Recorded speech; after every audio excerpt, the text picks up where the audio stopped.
Recording in progress. Top, bonsoir.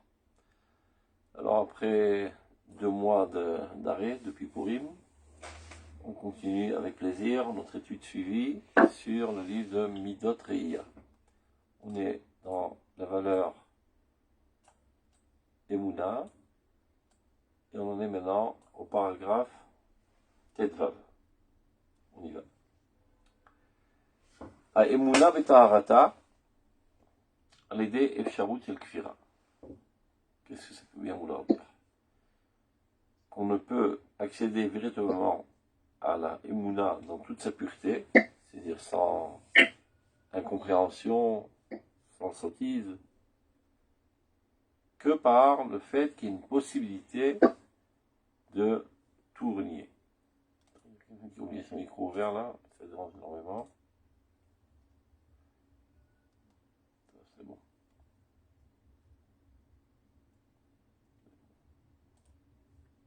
C'est bon, vous m'entendez? Vous m'entendez? Top. On vous entend très très bien, très bien. Top, on continue. Donc je reprends. Aïmouna betaharata l'idée Ferrouch el Kfira. Alors, est-ce qu'il y a une contradiction en cela? Évidemment que non. Selon ce qu'on a expliqué déjà depuis quelques mois, l'Emouna, ce n'est pas une conception intellectuelle, c'est pas ce qu'on traduit par le mot croyance, mais c'est le fait même que le divin se trouve en nous, c'est de vivre le divin. Donc, ceci n'aura en aucun cas une contradiction avec la Kfira, qui elle se trouve au niveau de la conscience. Du point de vue sikhli, intellectuel, je peux penser toutes sortes d'incroyances, de négation de la divinité, mais ceci en aucun cas ne vient porter atteinte à l'Emouna. Car l'Emouna, elle est bien en delà du Sechel, du Regesh, etc.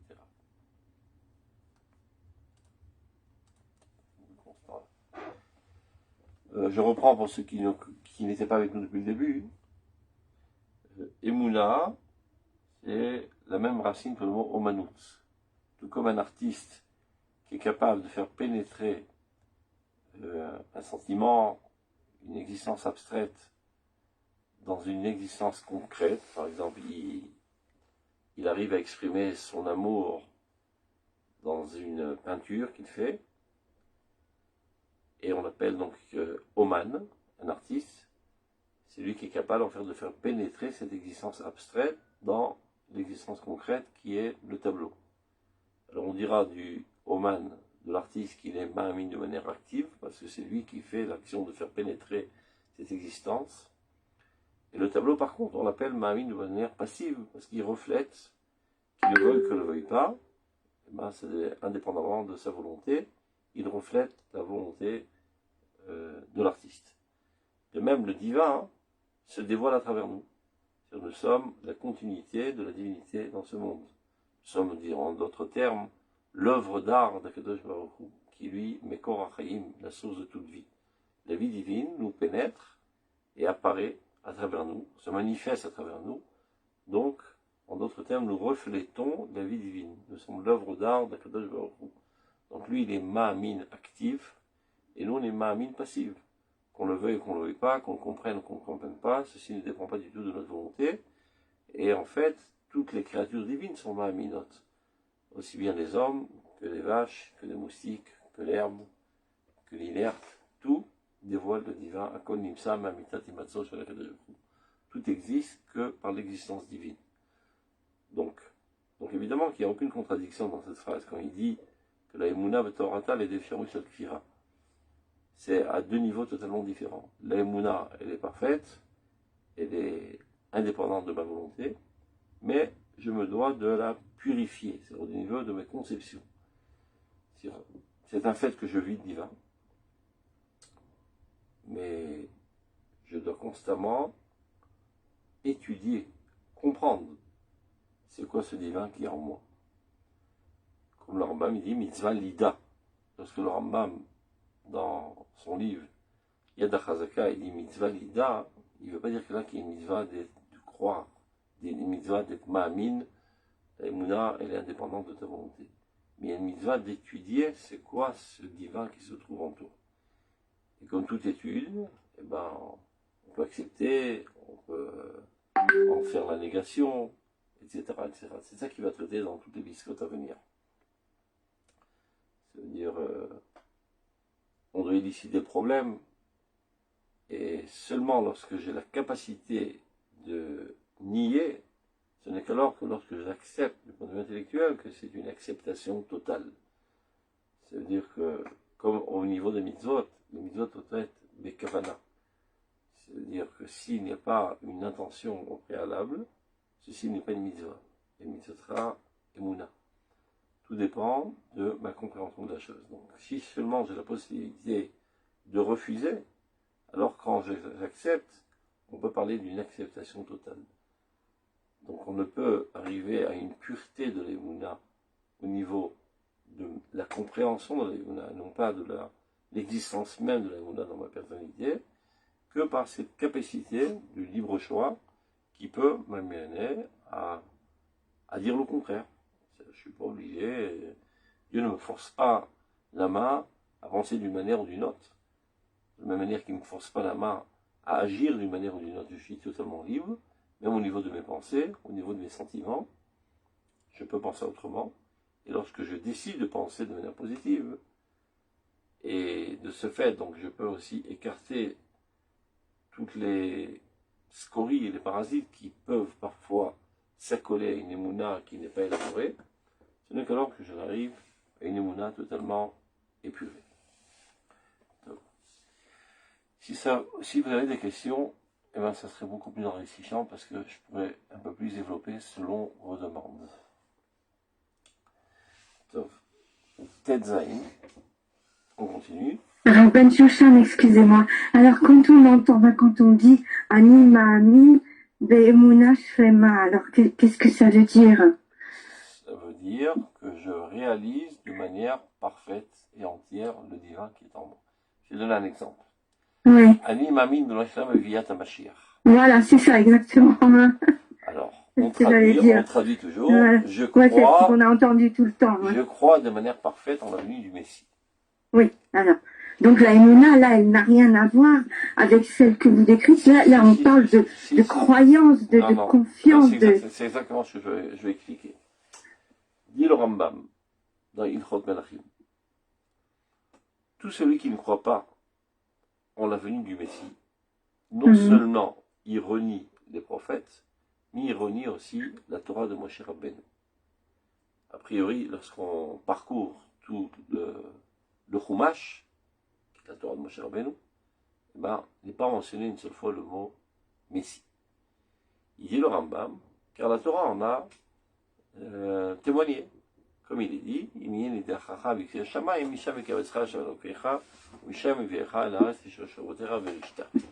combien même tes exilés se trouveraient aux confins du monde, de là-bas, à quel route te ruinera et t'amènera en Eretz Israël.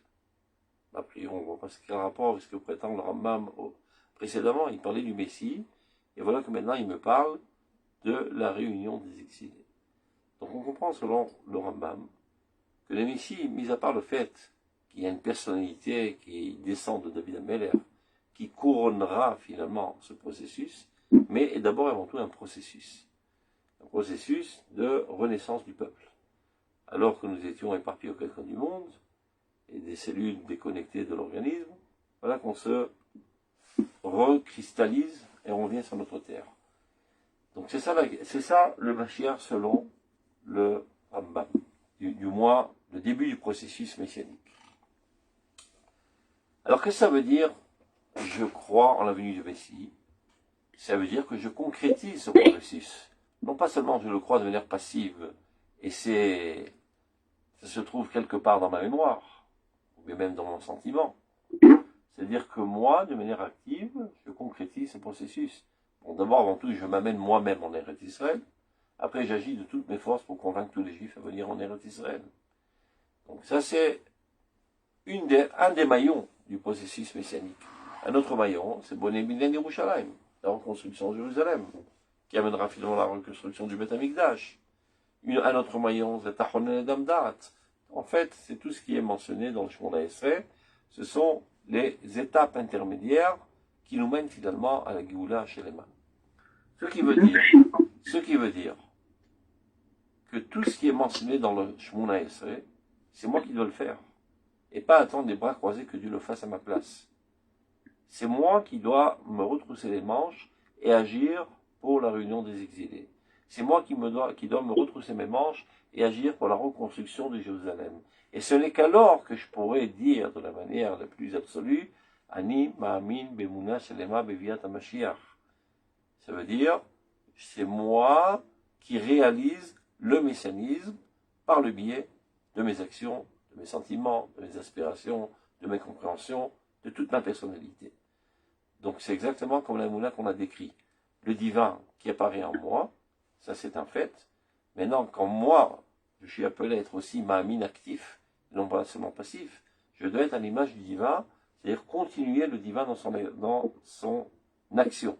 Si Dieu est Mekabes Nitri Israël, ben moi aussi je suis Mekabes Nitri Israël, en essayant de convaincre mes amis, en les aidant à s'intégrer en Eretz Israël, en influençant sur la politique israélienne pour qu'ils mettent plus de ressources sur l'intégration des Juifs de Khouslar, etc., etc. De même, la conquête d'Eretz Israël, parfois il y a des faiblesses nationales, politiques, etc.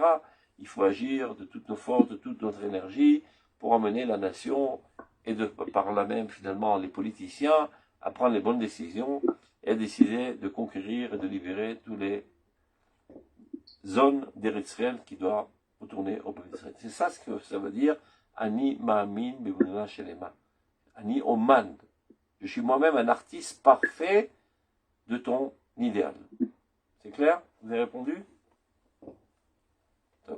Et oui, c'est clair, mais enfin, à quoi ça sert de savoir que tout le monde est de toute façon une émouna passive? C'est même pas la peine de le dire, puisqu'en fait, seul compte la émouna active, celle qu'on nourrit, celle qu'on, je sais pas moi, celle qu'on concrétise, comme vous dites.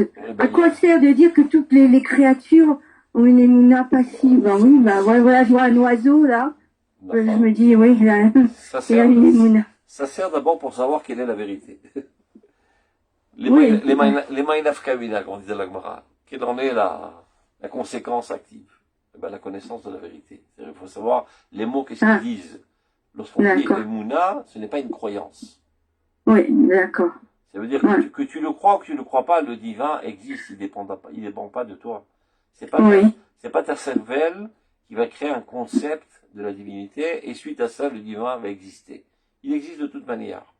Oui. De même, il existe, et ben où il existe? Partout, même en toi. L'existence divine en toi, c'est ça la émouna divine. C'est ce qu'on dit le matin. Grande est ta émouna, car à nouveau, tu apparais en moi dans toute ta vigueur. Alors que lorsque je dormais, eh ben, je ne reflétais pas totalement la vie divine, puisque, par exemple, le monde du sens était totalement annulé. Voilà que la vie réapparaît dans toute sa vigueur. Alors, avec un éclat d'émerveillement, je dis, Rabba Emunatera, comment grande est ta émouna active, par le fait qu'à nouveau, tu apparais en moi dans toute ta vigueur. De même, Mekayem Emunato Lishener Afar. Dieu réalise sa émouna dans ceux qui sont allongés dans la terre, et ceci entraîne la résurrection des morts. Donc c'est ça la définition du mot Emouna. Maintenant, comme toute chose, nous sommes appelés à ressembler à Dieu. Ma'urachum, afatarachum. De la même manière que Dieu est miséricordieux, toi aussi tu es miséricordieux, et c'est comme ça qu'on vient en contact avec Dieu. Entre autres, ma'umamin activi, gamata ma'min activi. De la même manière que lui, il est ma'amin de manière active, ben toi aussi tu dois lui ressembler en cela que tu es ma'amin de manière active. Donc, ça veut dire dévoiler ta vie dans des choses concrètes. Par exemple, mettre au monde un enfant, c'est être ma'amin de manière active. Voilà ma vie qui était en moi, qui continue maintenant dans une autre chair, qui est mon fils.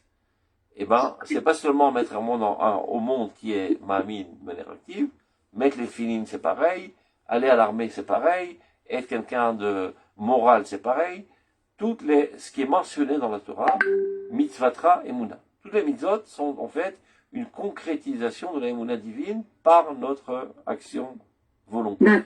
C'est clair? D'accord, merci. Oui. Donc il y a le fait même que le messianisme existe, il est indépendant de ma volonté, il agit de toute manière. Maintenant, moi, je suis appelé à m'associer à ce processus par le fait que je sois actif et que je fasse avancer et accélérer ce processus. Et tout est à mon mérite, c'est-à-dire que je fasse ou que je fasse pas, de toute manière, le Mashiach viendra.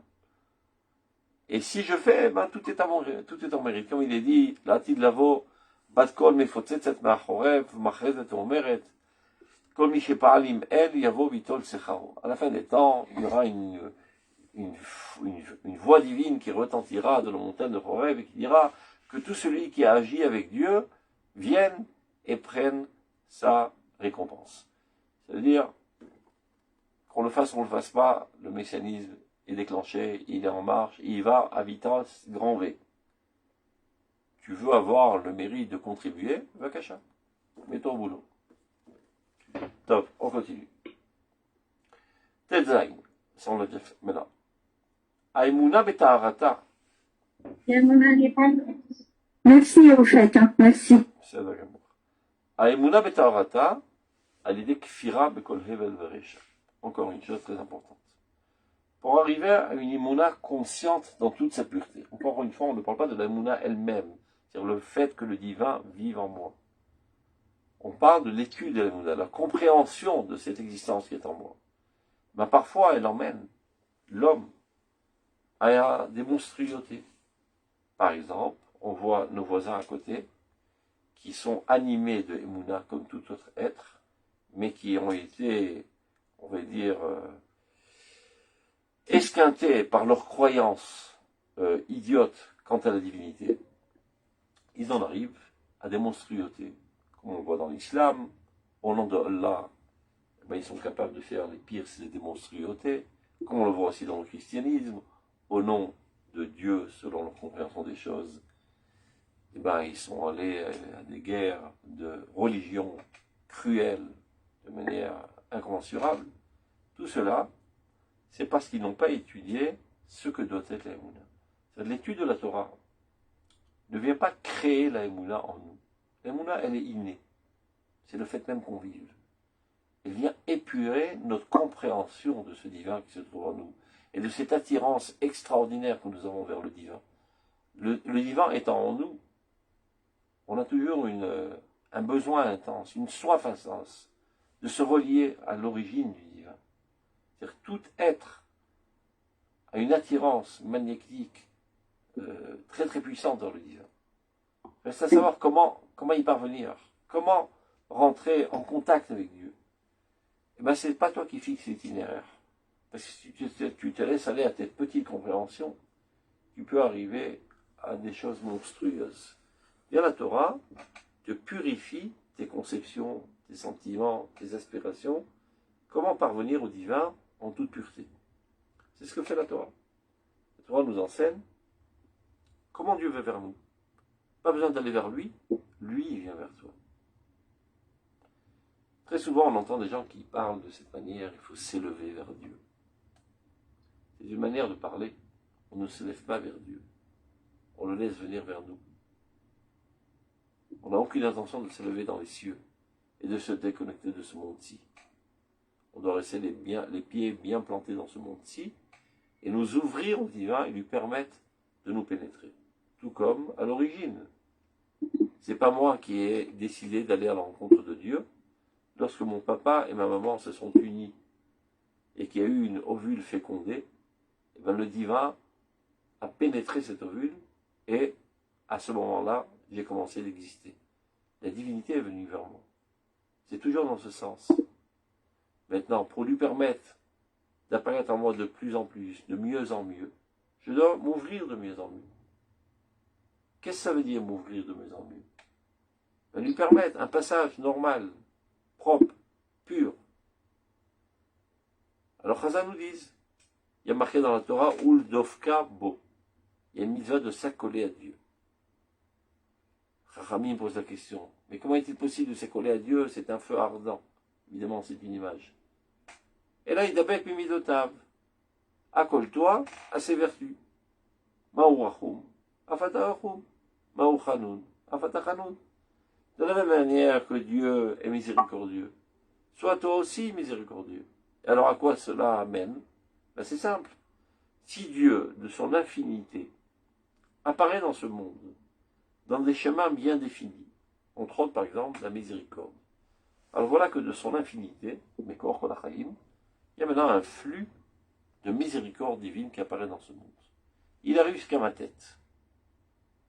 Si j'ouvre une lucarne dans ma tête, eh bien, il peut rentrer. Si c'est fermé, c'est obstrué, il ne peut pas rentrer. Alors je suis déconnecté de Dieu. Qu'est-ce que ça veut dire ouvrir une lucarne dans ma tête? C'est-à-dire de développer en moi un trait de caractère miséricordieux. Alors, et seulement alors, la miséricorde divine peut me pénétrer, et ma petite miséricorde humaine se transforme en miséricorde divine, et c'est là qu'on peut parler de communion, de dvekut. Tout simplement. Et pas comme les chrétiens s'imaginent qu'on doive être au mont de l'Himalaya, les cheveux dans le vent, et d'être en exaltation, en extase. Non, non, non. Tu es quelqu'un de tout à fait normal, qui agit dans ce monde de manière tout à fait réelle, concrète, rationnelle, etc. Mais qui petit à petit ouvre des fenêtres au divin pour qu'il te pénètre. Alors, au niveau de la personnalité, c'est le développement des vertus. Il y a certains traits de caractère qui obstruent la possibilité du divin de te pénétrer, et donc tu es déconnecté de Dieu. Par exemple, si tu es un fainéant, si tu es un glouton, si tu es un nerveux, etc. Tout ça sont des choses qui bloquent. Alors il faut petit à petit améliorer, performer tes traits de caractère de manière qu'ils soient ressemblants, entre guillemets, aux traits de caractère divin pour qu'ils puissent se pénétrer. Ça, c'est au niveau des midotes. Il y a au niveau des comportements, pas seulement des traits de caractère. Quoi faire, quoi ne pas faire. Il y a des choses qui sont tehorim et des choses qui sont tmeim. Tamé, en hébreu, la valeur, la racine du mot tamé, c'est atum. C'est quelque chose qui est fermé de manière totalement hermétique. Ben, si tu es hermétique, le divin ne peut pas te pénétrer. Donc il y a de la touma dans les traits de caractère, par exemple kas, atzlanout, etc. Il y a de la tahara dans les traits de caractère. Les divout, la générosité, zrizout, l'empressement, etc. Ça, c'est le niveau des traits de caractère. De même au niveau des comportements. Eh bien, allumer du feu Shabbat, c'est un comportement qui empêche le divin de te pénétrer. Ne pas allumer, eh ben, tu es normal, tu es ouvert. Tu peux ouvrir davantage, tu mets les tefilines, c'est les mitzvot. Donc il y a 248 actions positives qui sont en fait des robinets qui permettent au flux de la divinité d'affluer, de te pénétrer de manière grandiose. Et chaque fois que tu fais une mitzvah, tu t'enrichis de divinité, tu t'enrichis de vie, tu grandis en vie. C'est-à-dire si tu avais, on va parler de manière numérique un petit peu bizarre, mais c'est pas grave. Supposons que tu avais 100 kilos de vie, tu as mis les tefilines, tu en arrives à 110.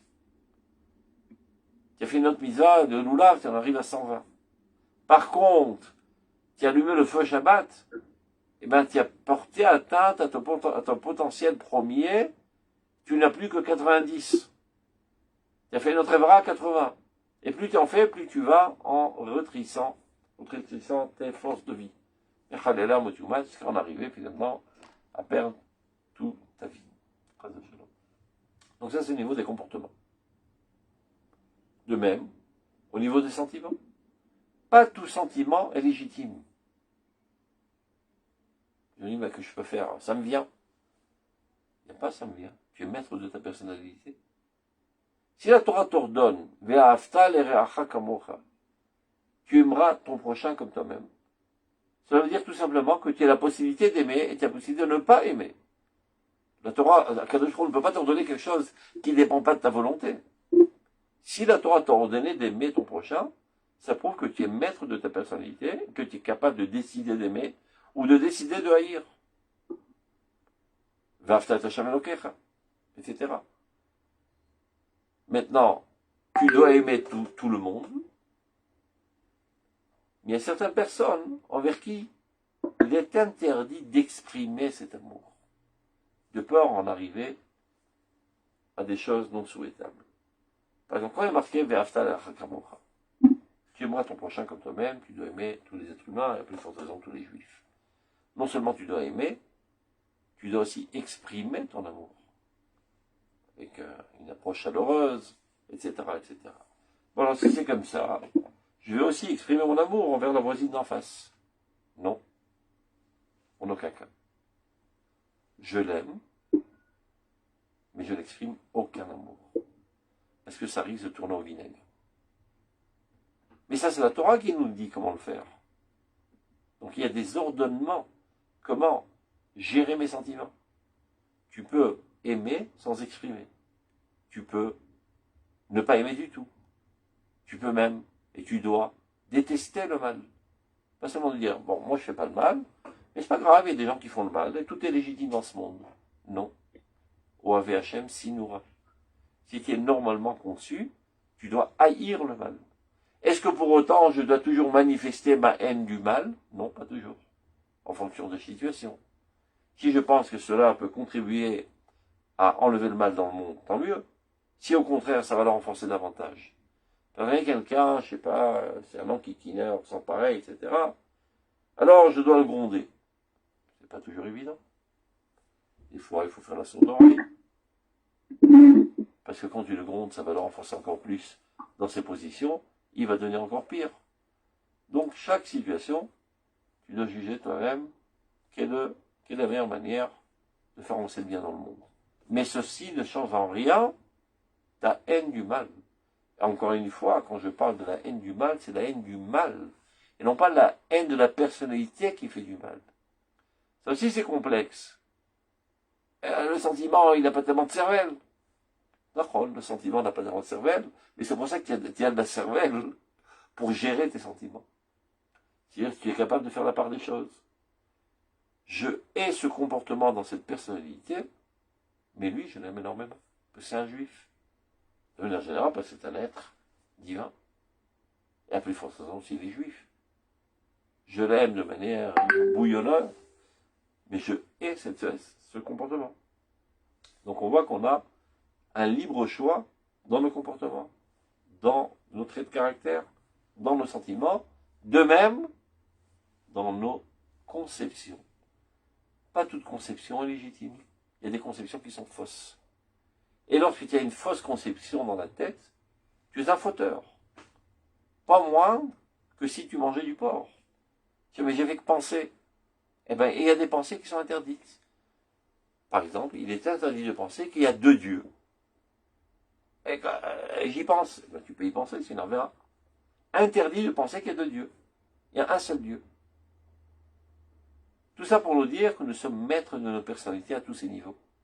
Sechel, Regazim, Ratson, Midot, Akol. Donc, la Emouna aussi. Je bouillonne d'attirance vers Dieu. Ouais, mais parfois, c'est éclabousse à droite et à gauche. Et ce bouillonnement d'attirance vers Dieu m'amène à des comportements monstrueux. Les Arabes, nos frères arabes, sont remplis d'émouna. Ouais, mais elle n'a pas été élaborée. Il n'y a que la Torah qui purifie la émouna. Les autres sont restés à l'état primitif. Ceci n'a pas été développé. Au nom de la émouna, ils peuvent faire des choses, des atrocités incommensurables. Même l'Avodazara, les idolâtres, étaient remplis de émouna. Ils étaient tellement enthousiasmés de la volonté de se rapprocher de Dieu qu'ils étaient prêts à égorger leurs enfants pour manifester leur amour. Oui, mais Dieu ne te demande pas de le faire. C'est pas comme ça qu'on arrive vers lui. Reste à ta place, il viendra vers toi. Donc, Emouna Betaharata, pour purifier notre Emouna, il faut faire la négation totale de tout Hevel Veresha, de toute idiotie et de toute cruauté, toute méchanceté. Maintenant, j'ai parlé des chrétiens et des arabes et des idolâtres, parce que là-bas, ça apparaît de manière bien plus grotesque, disons. Mais le Rav Kook, lorsqu'il écrit ça, il s'adresse à moi. Ben chez moi aussi, parfois, par trop d'élan d'amour de Dieu, je peux en arriver à des méchancetés, à des cruautés, à des indifférences envers d'autres personnes. Et donc on rencontre parfois des religieux terroristes, des religieux qui manquent de bonté de cœur envers d'autres personnes qui ne sont pas religieux, ou qui ne croient pas aux mêmes idéologies qu'eux, dans tous les courants confondus. Cela parce qu'ils ne respectent pas le Shabbat, d'autres parce que ils n'ont pas une compréhension profonde de la terre d'Israël, donc ils traitent ceux qui sont prêts à renoncer à certaines parties d'Eretz Israël comme des traites. Ils les considèrent parfois comme Amalek, ou bien comme Erev Rav, et ils ont vers eux de la haine, et ils expriment leur haine, etc., etc. Donc malheureusement, même dans le peuple d'Israël, ceux qui n'ont pas épuré leur émouna à la lumière de l'étude profonde de la émouna, qui est une mitzvah très très importante, comme dit le Rambam, mitzvah lida, et bien parfois, on rencontre chez eux des comportements, des sentiments, des conceptions horribles. Pire que des gens qui se disent être athées. Celui qui est athée, bon, il est ouvert à tout. Il n'a pas une foi ardente envers quoi que ce soit. Donc il est plus, on va dire, tolérant. Celui qui est religieux et qui bouillonne de volonté de se rapprocher de Dieu, très souvent il a une intolérance radicale. Et il en vient à des comportements monstrueux. Donc d'où l'importance d'étudier cette discipline qui s'appelle l'imoudé haïmouna. C'est une terminologie qui a été construite de toutes pièces par le Rav Tzouda Cohen Cook, mais c'est pas lui qui a inventé le thème, c'est seulement la terminologie. Le thème a toujours existé, Astavin Irat Hashem dans le Ramchal, où ils appelaient ça Chovot al-Vavot, ils appelaient ça Alimouda Iyuni, ils appelaient ça Irat Shamayim, peu importe, toutes sortes de termes qui veulent tous dire la même chose. L'étude de l'Emouna. Dans des générations précédentes, c'était pas tellement en vogue, jusqu'à présent d'ailleurs. Il y a pas mal de yeshivot, pour ne pas dire la quasi-totalité des yeshivot, dans lesquels ils n'étudient pas l'Emouna. Ils étudient la Gemara, ils étudient la Lacha, ils étudient le Tanakh.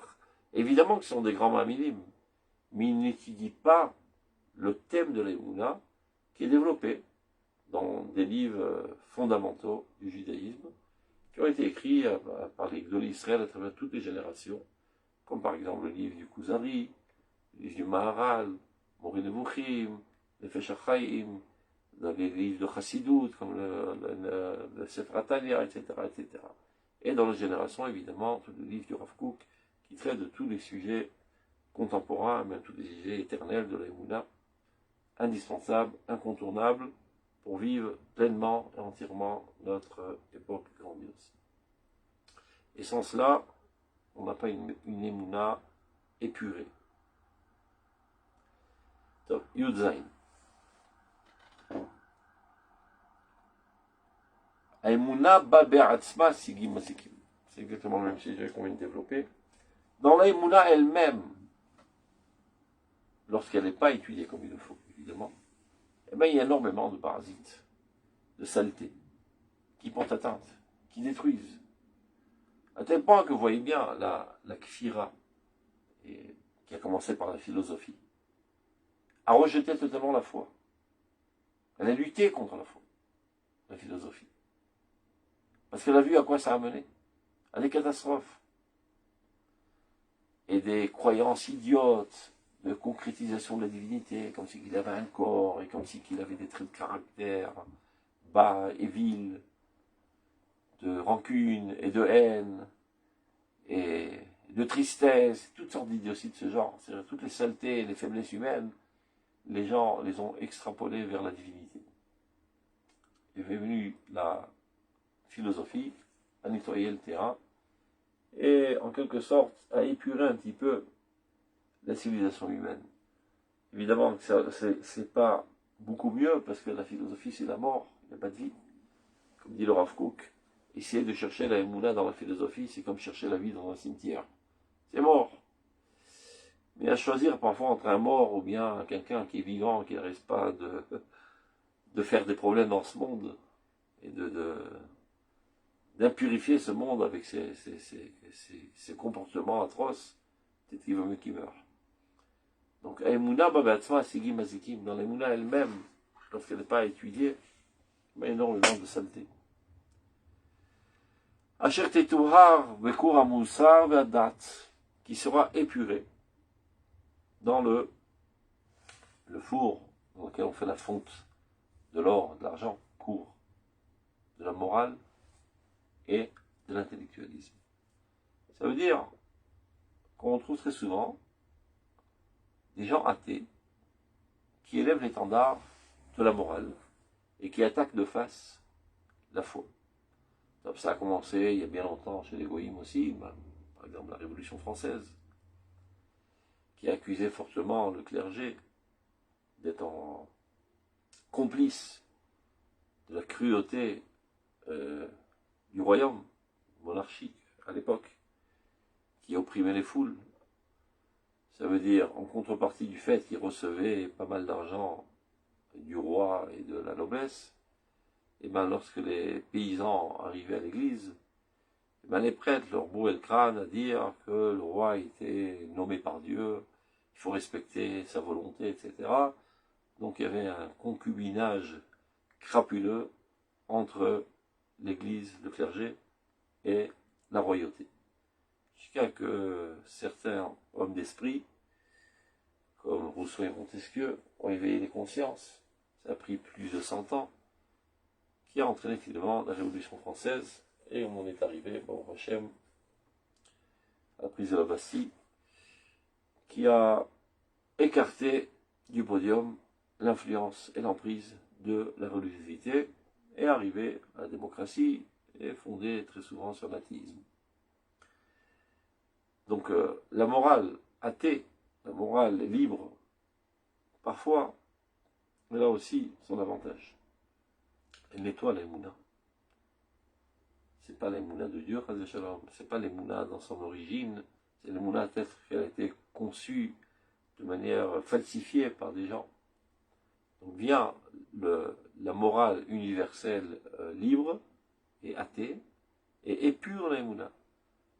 Ce qui veut dire qu'il n'y a pas de quoi trop être ahuri lorsque nous rencontrons des phénomènes d'athéisme et même de lutte farouche contre les mounas de la part de certains courants, aussi bien dans l'humanité que dans le peuple d'Israël. C'est vrai que ça fait très mal, c'est vrai qu'à courte échéance, cela crée énormément de catastrophes, mais à longue échéance, ceci est dirigé par la main divine pour épurer la Emouna. C'est-à-dire quand il y a un entrechoc entre la Emouna primitive et le rationalisme, l'intellectualisme qui prône la morale, et bien finalement c'est la morale qui aura le dessus, et à longue échéance, il s'avérera que cette morale était la morale de Dieu, qui a été mal comprise par des personnes primitives. Ce phénomène, on l'a trouvé chez les Goïms, mais on le vit actuellement depuis une centaine d'années au sein même du peuple d'Israël. Toute la kfira actuelle depuis une centaine d'années ne découle pas d'une bassesse de personnalité, de personnes viles, au contraire, on a affaire à des gens propres, nobles et idéalistes même, et qui parfois attaquent de face la religiosité, car ils décèlent en eux pas mal de points sales et impurs, et ça les exaspère. En fait, c'est un cri et une volonté profonde d'arriver à la divinité dans toute sa pureté. Et ces commerciaux, on va dire, qui se disent être les représentants de Dieu, sont en fait des falsificateurs de la Emouna, et Dieu fait en sorte d'envoyer les coffrim pour nettoyer la Emouna. Il y a énormément de textes écrits dans ce sens dans le Rav Kook, Maharador, ou bien dans Zironim d'Orot, qui parle de ça dans le parti qui s'appelle, j'ai oublié, ça va me revenir. Puis Kitso, ça revient à maintes reprises. Vastil Galé, Beta Orata. Je vais vous dire tout de suite. De mémoire. Bon, le Mahamar d'Orot qui s'appelle Zironim. Après, Malachaïdeot. Ça s'appelle. Ah, Issourim et Markim. C'est la page Kouf Kavdalet d'Orot. Les souffrances qui nettoient. Ça veut dire, il y a des souffrances corporelles. Parfois, lorsque quelqu'un souffre énormément, ça lui remet les esprits en place. Les fondements essentiels de la vie se renforcent en lui. Mais pas seulement les souffrances corporelles, dit le Rav Kook, les souffrances de la nation.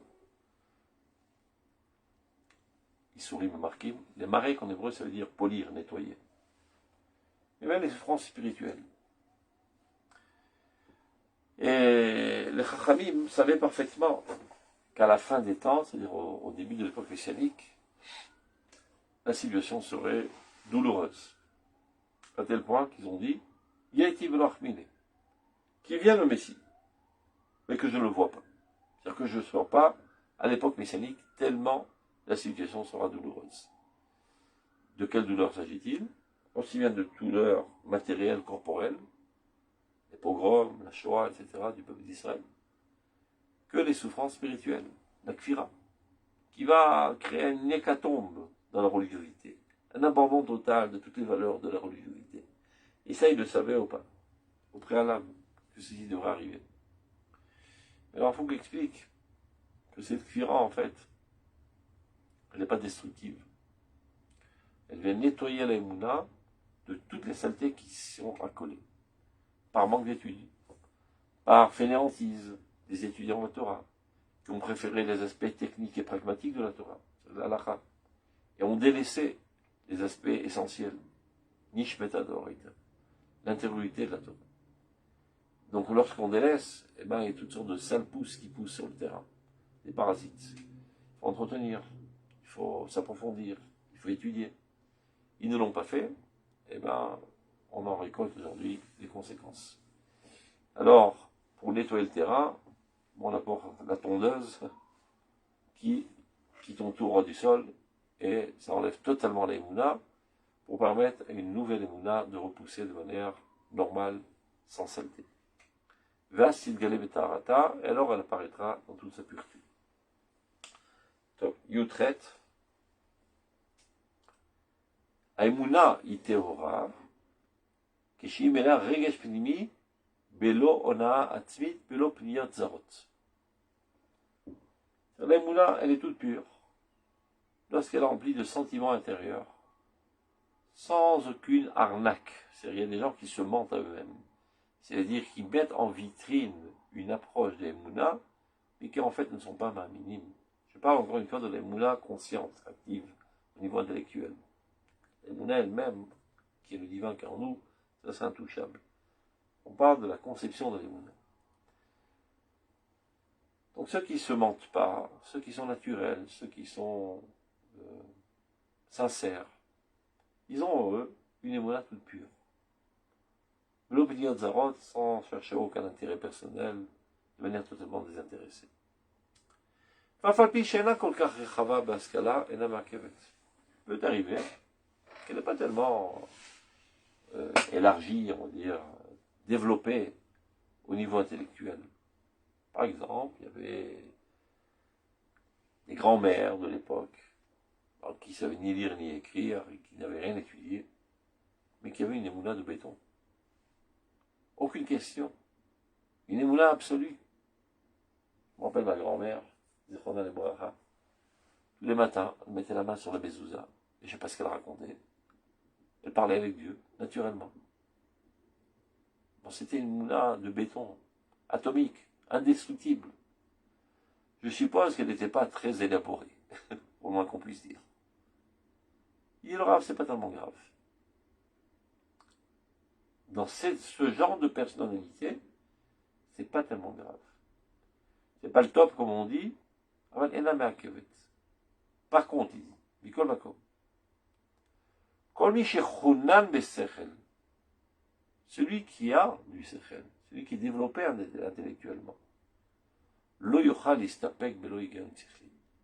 Lui ne pourra pas se suffire d'une véritable émouna seulement dans cette démarche instinctive, intuitive. Il est obligé de s'approfondir. Regardez. Ces gens que j'ai cités tout à l'heure, c'est des gens qui avaient une naïveté, une innocence quasi. Ils croyaient en tout. Ils ne se posaient pas de questions. Dans aucun domaine de la vie, d'ailleurs. Tout ce qu'on leur disait, ils croyaient. Aujourd'hui, on a fait une nouvelle génération qui a un esprit critique, un esprit analytique, qui analyse tout, qui compare tout, qui vérifie tout. Si par exemple, je vous propose, acheter ma bagnole, c'est la meilleure du monde, et je la vends pour pas cher. Qui va me croire? Personne. De suite, vous rentrez sur Internet, vous vérifiez la marque de cette voiture, en quelle année elle a été construite, combien elle consomme d'essence, etc., etc. Vous faites toute une analyse pour vérifier l'authenticité de mes dires. Vous n'êtes pas crédible. Vous ne croyez en rien. Vous vérifiez tout. Parce qu'on va faire une nouvelle génération qui est développée rationnellement, intellectuellement, etc. et qui est bombardée de connaissances nuit et jour. Toutes les sources de la connaissance aujourd'hui sont accessibles à tout le monde. Et n'en parlons pas depuis la découverte du AI, de l'intelligence artificielle. Tout est vérifiable à chaque instant. Donc comment se peut-il que dans tous les domaines de la vie, tu agis de manière rationnelle? Tu analyses, tu vérifies. Et seulement dans la Mouna, tu prétends être naïf. C'est pas possible, dit le Rav Kook. Etzlo lotakum tmimut emuna. Quelqu'un qui est conçu de cette manière ne pourra jamais arriver à une émouna parfaite, qui im keshit traber imoradat, seulement si elle s'unira avec la lumière de la connaissance. Quelqu'un de notre génération est obligé d'étudier l'émouna aujourd'hui, de s'y approfondir, de poser des questions pertinentes et recevoir des réponses à la hauteur. Pour pouvoir arriver au même niveau d'authenticité sincère et entière de l'émouna de ma grand-mère. Tu dis, mais je n'arrive pas à comprendre. Elle est arrivée sans aucun effort. Parce que dans tout, elle était innocente. Dans tout, elle était naïve. Aujourd'hui, tu es naïf dans rien. Donc, pour arriver à une perfection de ta émouna consciente aujourd'hui, tu es obligé de t'approfondir et de poser toutes les questions. Mais efsharut akfira, qu'on l'a dit précédemment. Vim as ze et adat. Maintenant, si ce genre de profil de cette génération dédainerait la connaissance, l'étude, alors sa émouna sera remplie de mensonges et d'arnaques. Ça veut dire qu'il va crier sur tous les toits et va se mettre en vitrine comme un grand mahamine, mais au plus profond de son être, il est rempli de questions, il est très sceptique, il n'y croit plus. Donc, pour conclure, on n'a rien contre les gens qui ont une émouna toute pure et intense, et solide, et stable, sans se poser aucune question, parce qu'ils ne se posent pas de questions dans aucun domaine. Mais dans notre génération, il n'en reste presque plus, mis à part quelques dinosaures. Ça existe encore, ça et là, des gens comme ça. La quasi-totalité de notre génération, pour ne pas dire la totalité, 99,9999 des gens de notre génération ont une approche intellectuelle, rationnelle, analytique de toutes choses. Donc, il en est de même concernant les moulas, d'où l'importance radicale de notre génération d'étudier et d'enseigner l'Emouna si on ne veut pas que le peuple d'Israël aille en catastrophe. Et comme on le voit, il y a des courants religieux qui, eux, jusqu'à présent, n'étudient pas l'Emouna. Alors parfois, ils ont un comportement, je dirais plus exactement, ils se domptent, ou ils domptent leurs enfants et leurs élèves à un comportement religieux, mais l'intériorité, c'est à revoir, au moins qu'on puisse dire. Et donc parfois, on vit dans un mensonge, dans une hypocrisie, on met en vitrine un aspect religieux, mais on est dévoré de l'intérieur de doutes, qui mènent finalement à des comportements non religieux en cachette, etc. etc. Donc, c'est pour ça que le Rav Kook a décidé d'édifier la yeshiva de Merkaz Arav. Il dit toutes les yeshivot sont extraordinaires. Mais le temps est arrivé de mettre sur pied des Talmidei Chachamim qui soient experts en la matière des Mouna. Le Rav Seuda Cohen Kook, par exemple, son fils, était un géant de la Gemara. Un géant qu'on en fait hors pair. Donc au tout début, lorsqu'il a enseigné dans l'Yeshiva, il enseignait la Gemara. Après il s'est rendu compte que la Gemara, il y a d'autres qui sont capables de l'enseigner. Mais les Mouna, il n'y avait personne à son époque. Donc dès lors, il a décidé d'enseigner nuit et jour que la Mouna. Et en argumentant la chose suivante, c'est Evar Sham Neshama Tenouya Bo. Il s'agit là d'un membre duquel la vie dépend. Ça veut dire, imaginons que quelqu'un arrive en catastrophe en ambulance à l'hôpital. Il est blessé de toutes parts, il gicle de sang de tous les côtés, il est balafré, il a du sang sur le visage, etc. etc. D'abord, avant tout, on l'emmène dans la machlaka, on vérifie son cœur, on vérifie l'état cérébral, et après on s'occupera des blessures, et de les nettoyer, etc., etc. Parce que si le cœur flanche, il mourra de suite. Le fait qu'il y a des petites blessures, c'est secondaire. Qu'un neshama tlouya b'lev. Pour que la neshama puisse continuer d'avoir une emprise sur ce corps, il faut que le cœur soit en toute santé et le cerveau soit en toute santé. Mais dans une génération, le cœur et le cerveau, c'est l'étude de l'Emouna. Sauvons d'abord avant tout ce membre essentiel. Après, on aura tout le temps d'arriver à nous occuper des autres aspects de la Torah, qui sont très importants aussi, mais secondaires. Donc, puisque dans notre génération, on a affaire à une génération intellectuelle, noble, idéaliste, et donc qui sait poser des questions pertinentes, qui sait, au nom de la morale absolue, poser des questions pertinentes envers des comportements religieux qui paraissent totalement immoraux.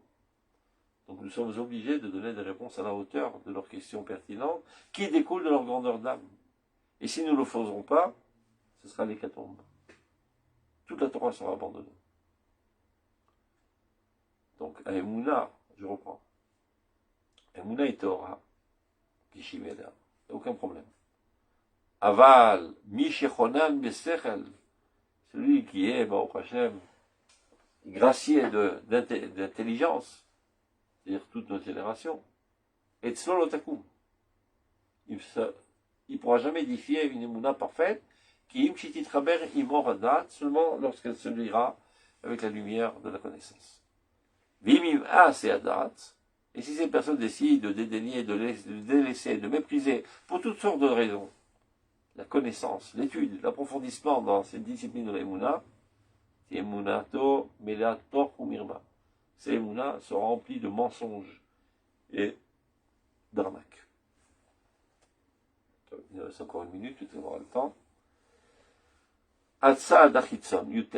הצעד החיצון שבאמונה יש שהוא מתגלה בצורה נלעגה. comme comme or Hashem shochem ba.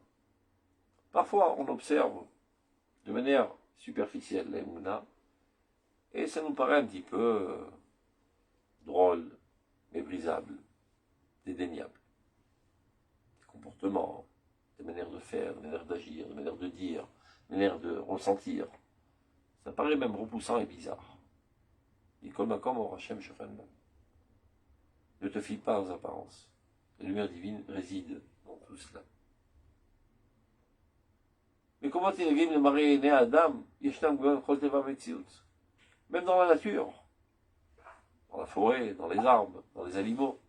Il y a des choses qui paraissent vraiment bizarres. Par exemple, tu vois un singe, tu dis, mais qu'est-ce qu'il a de... C'est quoi cette créature bizarre? Il y a des créatures toutes moches, des créatures toutes sales. C'est Nil Hag, c'est-à-dire que ça t'amène à ricaner, à rigoler. Qui m'écoute ses routes. Ce qui t'amène à ce dédain et ce mépris, c'est parce que tu as une vision limitée. Tu n'es pas capable de comprendre. Quand tu vois une petite bête qui paraît toute sale, mais approfondis-toi et essaie de comprendre comment son membre cérébral fonctionne et tu vas voir la richesse infinie de la sagesse divine qui se trouve dans cette créature. C'est-à-dire, tes impressions sont le fruit parfois d'une vision superficielle des choses. Approfondis-toi et tu verras une grandeur incommensurable. Donc de même, des fois, des mitzvot qui me paraissent bizarres, des comportements très minutieux, des prières qu'on dit, etc., des manières d'approcher Dieu qui paraissent bizarres. C'est parce que tu n'es pas approfondi. C'est parce que tu as fait néanter. Tu n'es pas allé étudier la Emouna et d'essayer de comprendre ce qui se cache derrière ces choses qui paraissent petites et qui sont en fait infinies. Car l'infini se trouve dans toute existence finie. Et dans la Rakba qui m'écoute ses routes, ce qui t'amène à ricaner de cela, c'est parce que tu as une vision limitée. Ou Mimiuta Saga. Tu as le manque de perception. Il y a la sigouve de la grandeur chez Shbekol Davar Katan, qui se trouve dans toutes choses petites. Vegadol Meron. Vegadol Yachad. De la même manière qu'on dit, Marabou Maaser Hashem. Combien sont nombreux tes actions de Dieu? On peut dire aussi Makatnou Maaser Hashem. Combien sont petits, combien sont microscopiques. Ça veut dire que tu prends ton microscope et tu observes un atome. Quelle richesse, quelle sagesse incroyable. Mais comment ça tient cet équilibre? Comment les électrons tournent autour du noyau et se repoussent, etc. Il y a une stabilité. Et que tout le monde repose sur ça. Au début, tu vois, c'est un petit truc qui n'a aucune apparence de rien du tout, mais tu dévoiles une grandeur divine, une sagesse divine infinie qui se trouve dans toute petitesse. Donc, ne réagis pas à la légère, lorsque parfois tu as l'impression des choses qui te paraissent petites, paraissent méprisables, dédaignables. Ce n'est que pour t'appeler à t'approfondir et dévoiler la grandeur divine et infinie qui se trouve dans toutes choses. Tov, portez-vous bien, je dois la faire mincha, comme tout vous la faites. Shabbat shalom. Là, Rabba, Rabba, Rabba.